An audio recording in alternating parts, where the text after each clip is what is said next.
Have you ever wondered what would happen if, just once, you didn't hit snooze? Imagine a world where you greet the dawn before it greets you, where the first light isn't the glare of a phone screen, but the gentle wash of sunrise on your face. I remember a time when mornings were a frantic scramble, alarm after alarm, a mad dash for coffee, feeling like the day owned me before I even began. Then, one sleepless night, a friend slid a well-worn book across the table and said, "Try this. Maybe you don't need another to-do list. You need a new start." That book was Robin Sharma's The 5 a.m. Club, and it challenged me to own my morning so I could elevate my life.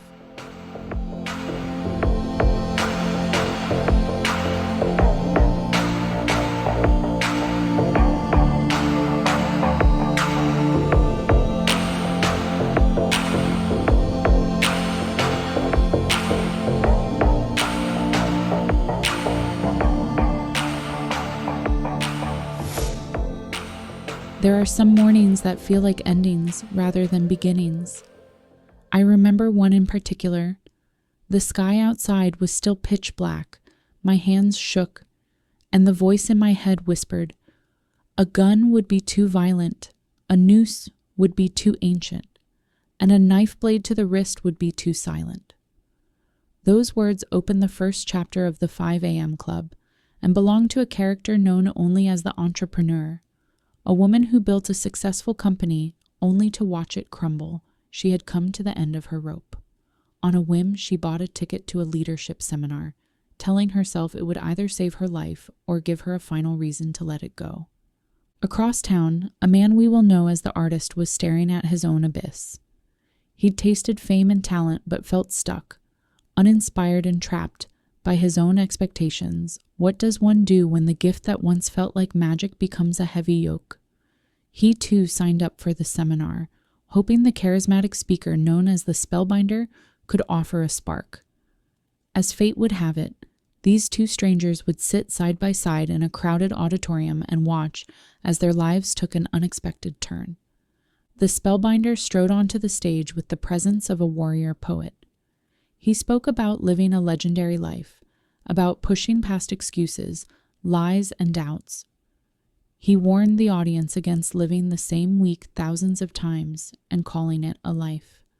His words cut through the fog like sunlight. Then mid-sentence, his body convulsed and he collapsed. Gas rippled through the hall. Amid the chaos, a shabbily dressed homeless man in the front row rose calmly and approached the unconscious speaker.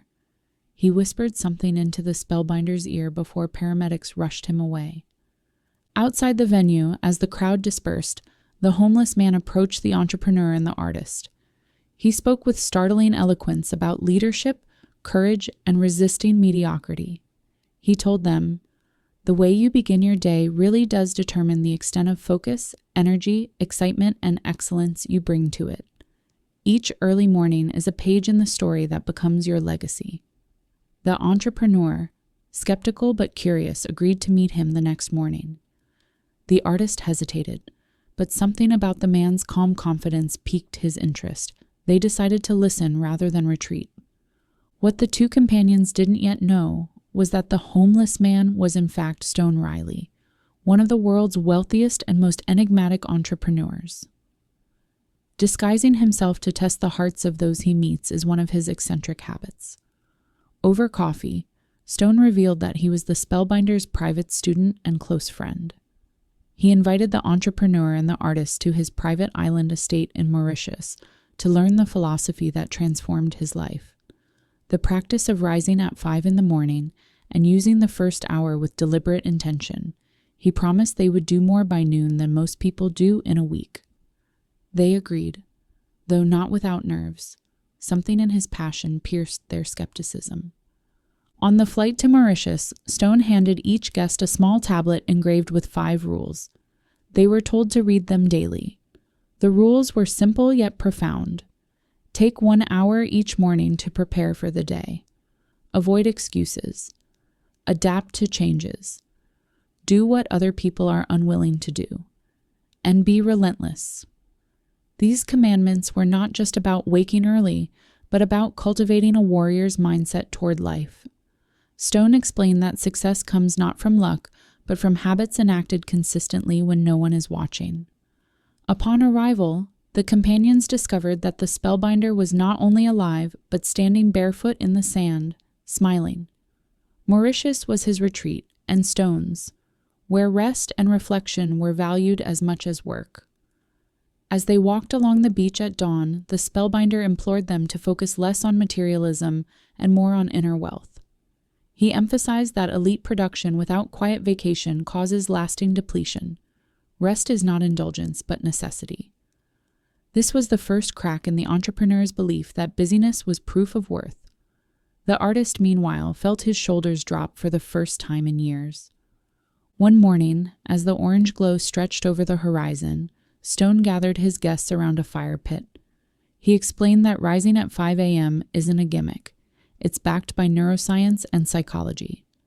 Between 5 a.m. and 6 a.m., the world is quiet. Distractions are few, and the brain enters a state of transient hypofrontality.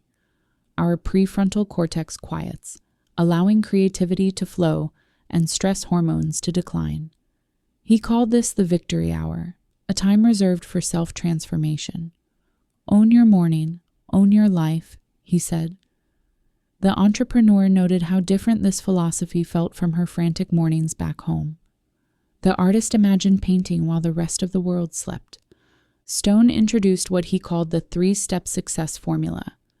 While the book's narrative doesn't detail every step explicitly, the companions learn that long-term excellence depends on persistence, precision, and consistency. Vague wishes produce vague results.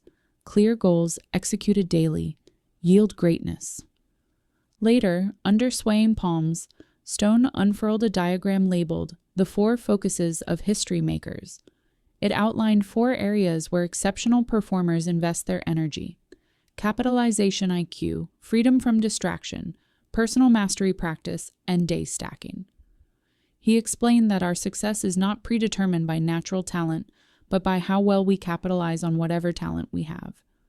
Legendary performers minimize distractions, especially digital ones, to protect their focus. They practice their craft daily to build mastery and commit to tiny, consistent improvements that compound over time. In the same lesson, Stone introduced the notion of the 4 interior empires: mindset, heart set, health set, and soul set. Mindset refers to our beliefs and self-talk. Heart set to our emotional well-being and our ability to process feelings. Health set to our physical vitality, and soul set to our spiritual grounding and sense of purpose. He challenged the entrepreneur and artist to tend to all 4 empires, not just the mental. You can't build a skyscraper on a shaky foundation, he said. Greatness outside begins with greatness inside. After days of study and sunrise swims, Stone surprised his guests with a trip to India. They shared a picnic on the grounds of the Taj Mahal and lingered over a lavish dinner. Amid laughter and clinking glasses, he revealed their next lesson would take place in Agra. Travel, he explained, exposes us to new perspectives and disrupts routine. The entrepreneur and artist were learning not just from charts and formulas, but from the cadence of different cultures and the expansiveness of the world. In Agra, Stone unveiled the habit installation protocol. Any significant habit, he said, requires approximately 66 days to become automatic, and those days unfold in 3 distinct phases. The first destruction phase is uncomfortable because it dismantles old patterns. The second installation phase is messy and confusing. The third integration phase is when the habit clicks into place and feels natural. He reminded them that all change is hard at first, messy in the middle and gorgeous at the end. The entrepreneur kept a journal of her progress, marking each morning's struggle and small victory. The artist, always drawn to metaphors, likened the process to chiseling a sculpture from marble. The beauty emerges through friction. Next, Stone flew his apprentices to Rome, where he introduced the 20-20-20 formula, a guideline for structuring the victory hour. He explained that the first 20 minutes should be spent moving your body through intense exercise. Sweating reduces cortisol, releases brain-derived neurotrophic factor, and primes the brain for learning. The second 20 minutes are for reflecting, journaling, planning, praying, or meditating, to boost creativity and set intentions for the day. The final 20 minutes are for growing by studying, reading, or listening to podcasts, because knowledge compounds and differentiates leaders from followers. Hearing this, the entrepreneur realized that her rushed mornings had neglected self-care. The artist felt excited about deliberate practice and learning. Back in Mauritius, the Spellbinder returned to discuss a subject many high achievers neglect: sleep. He taught them that optimal performance requires 7.5 hours of quality sleep and a mindful pre-sleep ritual. This includes winding down in the evening, disconnecting from technology, and creating a dark, cool bedroom. Stone confessed that early in his career, he chased results at the cost of rest and paid the price with burnout. The companions learned that owning their mornings also meant protecting their nights. With the basics in place, Stone delivered what he called the 10 tactics of lifelong genius. These tactics are amplifiers for the 20-20-20 formula. He urged them to work within a tight bubble of total focus, free from digital distractions, to apply the 90-90-1 rule, devoting the first 90 minutes of their workday for 90 days to the single project that matters most, to follow the 60-10 method, working hard for 60 minutes then resting for 10. He recommended creating a daily 5 list of 5 small targets, scheduling a second wind workout later in the day for renewed energy, and even indulging in a 2 massage protocol to lower stress. He suggested turning commutes into traffic university by listening to educational audio, building a dream team of collaborators, designing each week in advance through a weekly design system, and committing to be a 60-minute student by studying every day. While not all suggestions fit every lifestyle, the underlying message was clear: structure your days intentionally to support your highest aims. By now, the entrepreneur and the artist were waking at 5, exercising, reflecting, and learning. They felt alive. Yet one morning, they confessed to Stone that they were exhausted. Grinning, he introduced the twin cycles of elite performance. Elite performers oscillate between periods of high excellence and deep refueling. Sustained success isn't about working harder forever. It's about pairing intense effort with meaningful rest, spending time with loved ones, immersing in nature, or enjoying hobbies. The artist realized he had been burning out on creative work. He needed play to nourish his soul. The entrepreneur, who had once seen rest as laziness, began to view it as a strategic investment. As their journey neared its end, Stone took his students to Robben Island, where Nelson Mandela had been imprisoned for 18 years. Standing before the cell, the Spellbinder spoke about forgiveness as the gateway to leadership and inner peace. He reminded them that greatness is not only about productivity, but about compassion, contribution, and healing past wounds. The entrepreneur felt tears as she thought about former partners and employees. The artist envisioned releasing resentment toward critics and himself. That day, the 5 a.m. club became more than a morning routine. It became a philosophy of living with purpose and grace. The epilogue of the 5 a.m. club fast-forwards 5 years. The entrepreneur has turned her company around and now mentors other founders. She continues to rise at 5 and credits the victory hour for her calm, confident leadership. The artist has become an internationally celebrated painter, his mornings spent at the easel while dawn light spills over his canvas. Stone Riley remains his enigmatic self, guiding new protégés and funding philanthropic projects around the globe. And the Spellbinder still travels the world, sharing his message that owning your morning elevates your life. The 3 friends meet often, bound not just by success, but by a shared commitment to growth, service, and self-care. Sharma doesn't deliver his message as a dry checklist. He tells a story.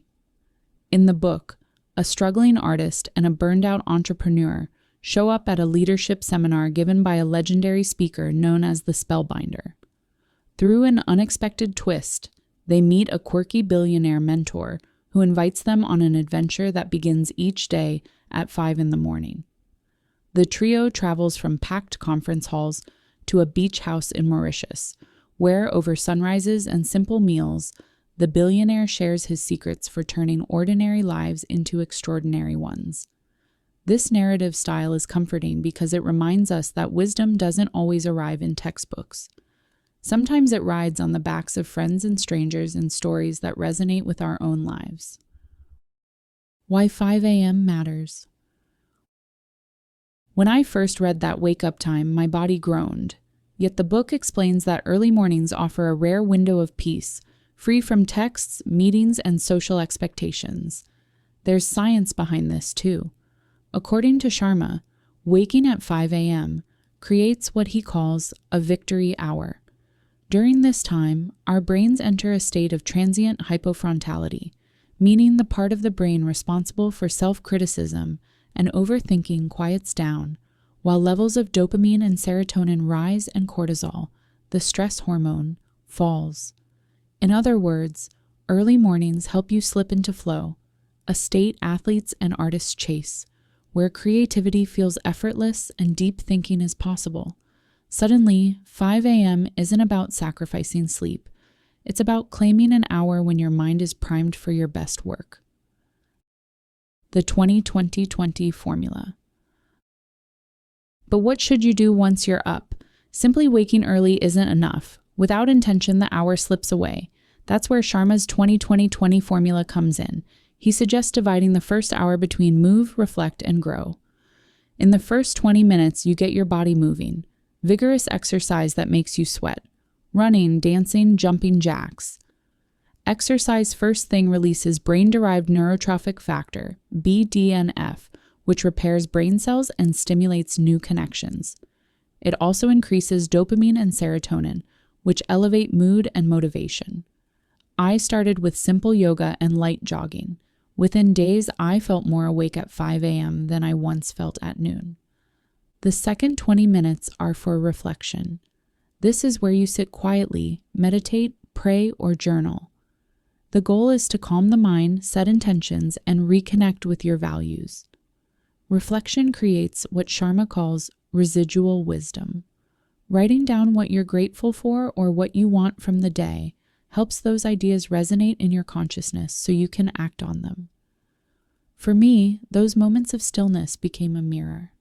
I could hear my own fears, joys, and hopes more clearly than in the whirlwind of the day. The final 20 minutes are for growth. This is where you feed your brain. Read a book, listen to a podcast, watch a short documentary. The idea is that the world belongs to those who invest in themselves.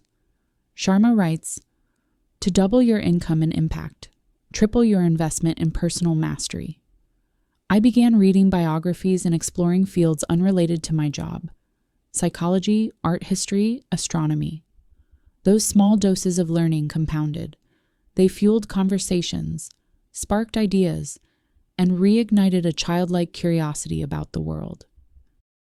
The interior empires. One of Sharma's most striking ideas is that success isn't just about mindset. He argues that we have 4 interior empires: mindset, heart set, health set, and soul set. Mindset is the logic, beliefs, and stories we tell ourselves. Heart set is our emotional life, how we process feelings and cultivate gratitude. Health set is our physical well-being, our vitality, energy, and resilience.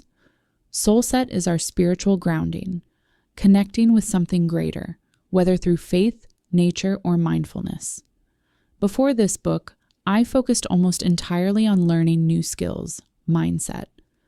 But waking early made me aware of the emotional and spiritual spaces I'd neglected. Journaling shifted my heart set. Morning runs strengthened my health set. Moments of stillness reminded me of my soul set. When you tend to all 4 empires, you create a foundation sturdy enough to carry your ambitions. Habit installation, 66 days. It's tempting to think a few days of early rising will transform us, but Sharma is honest about the habit installation protocol. Forming any habit takes about 66 days and unfolds in 3 phases.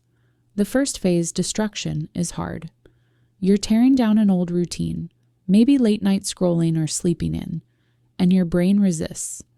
The second phase, installation, is messy. You're building a new neural pathway and it feels awkward. You'll wobble between old and new behaviors. The final phase, integration, is when the habit clicks into place and becomes part of who you are. I wish I could tell you there are shortcuts, but there aren't. Those first 20 days of 5 a.m. wake-ups felt brutal, but knowing there was a process kept me going. Around the 6-week mark, my body stopped fighting, and getting up became almost automatic. The importance of sleep. Owning your morning isn't about burning the candle at both ends. Peak performance requires deep rest. Sharma emphasizes preparing for sleep with evening rituals. Eat your last meal around 7 p.m., unplug from screens, and wind down with reading or conversation. He recommends going to bed by 10 p.m. in a dark, cool room. Early on, I discovered that the 5 a.m. wake-up felt torturous if I stayed up past midnight. Prioritizing sleep isn't weakness. It's fuel for your morning victory. When we rest well, we give our brain time to consolidate memories and repair itself, key to long-term creativity and focus. Quick rules for focused work. Beyond the morning hour, Sharma offers several practical rules to structure your day. One of my favorites is the 90-91 rule. For 90 days, dedicate the first 90 minutes of your workday to the one activity that, if completed at a world-class level, will make the biggest difference. No email, no meetings, just deep focus on your most important project. There's also the 60/10 method. Work with intensity for 60 minutes and then take a 10-minute break to recharge. Sharma recommends a second wind workout later in the day to re-energize, and even suggests a 2-massage protocol each week to reduce tension and increase serotonin. These may sound indulgent, but they highlight a key message. Productivity is not about working nonstop. It's about managing energy. I don't always book massages, but I do schedule a second short walk in the afternoon and treat breaks as non-negotiable. Focuses of history makers. Halfway through the 5 a.m. club, the billionaire sits the artist and entrepreneur down and hands them a model titled The 4 Focuses of History Makers. These focuses are the habits and perspectives he believes separate ordinary performers from legends. 1. Capitalization IQ. Legendary performers aren't necessarily born with extraordinary talent. They simply capitalize on whatever potential they have. The billionaire explains that dedication and discipline beat brilliance.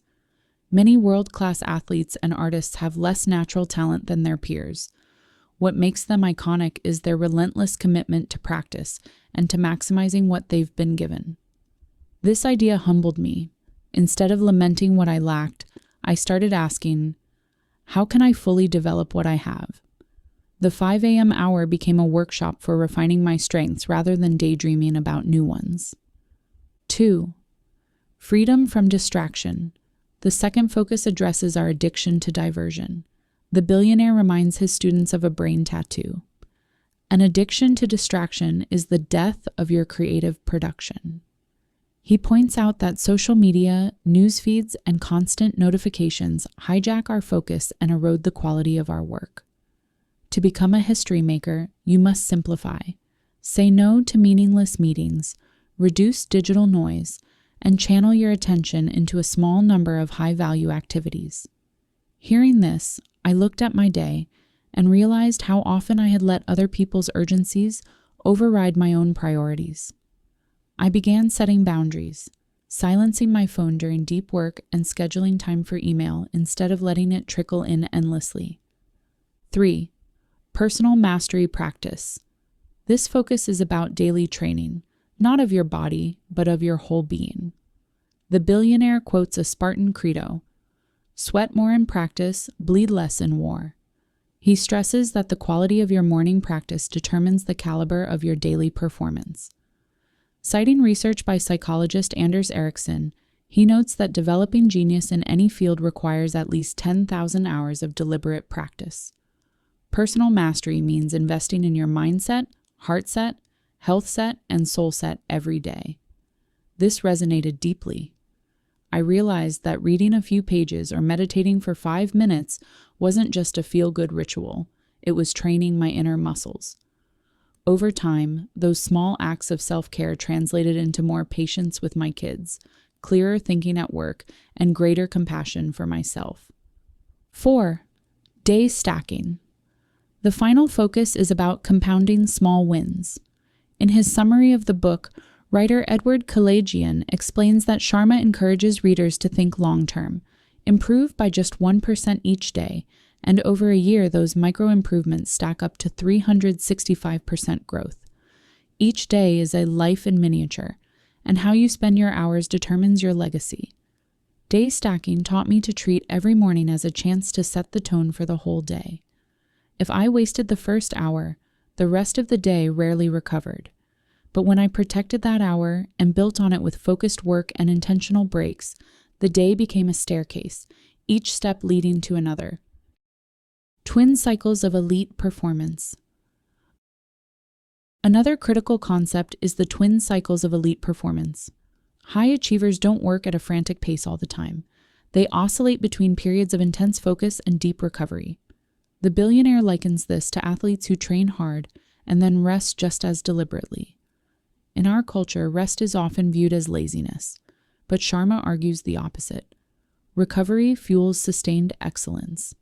This insight changed the way I scheduled my days. Instead of cramming tasks back to back, I built in recovery cycles, short walks, meals away from my desk, quiet evenings. These periods of renewal made the next block of work sharper and more creative. A human journey, not a robotic routine. It's easy to turn these frameworks into rigid rules and beat yourself up for missing a morning, but the spirit of the 5 a.m. club is less about perfection and more about intention. When I started, there were mornings I fell back asleep, afternoons where my attention wavered, evenings where I scrolled mindlessly. I learned not to treat those slips as failures, but as feedback. The habit installation protocol reminded me that change is messy. The 5 a.m. hour became a space for self-compassion as much as self-discipline. Sharma's story uses 3 characters, a billionaire, an entrepreneur, and an artist, to show that these principles apply to different types of people. The billionaire represents abundance and mastery. The entrepreneur embodies ambition and leadership.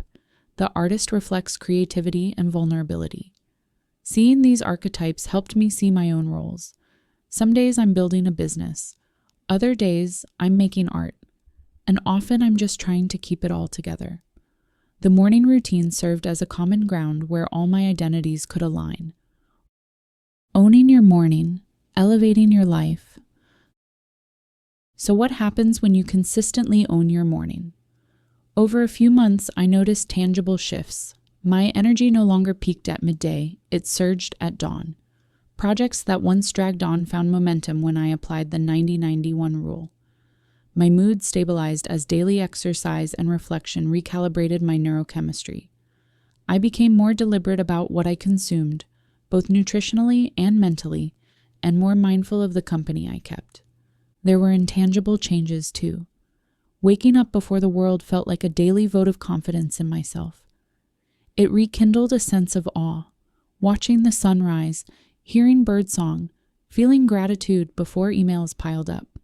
It gave me time to stare at a blank page or a blank canvas without pressure. In those quiet moments, I met parts of myself I had ignored for years. An invitation. The 5 a.m. lifestyle isn't about bragging that you're in the club. It's about reclaiming sovereignty over your days. If 5 a.m. is impossible because of your work schedule or health needs, remember that the underlying message is to carve out a sacred hour when you can move, reflect, and grow, whatever the time. Sharma himself notes that the key is intentional mornings, not just the specific hour. Maybe your habit will start with waking at 6 instead of 7, or swapping evening TV for a walk. Maybe you'll begin journaling or meditating for 5 minutes.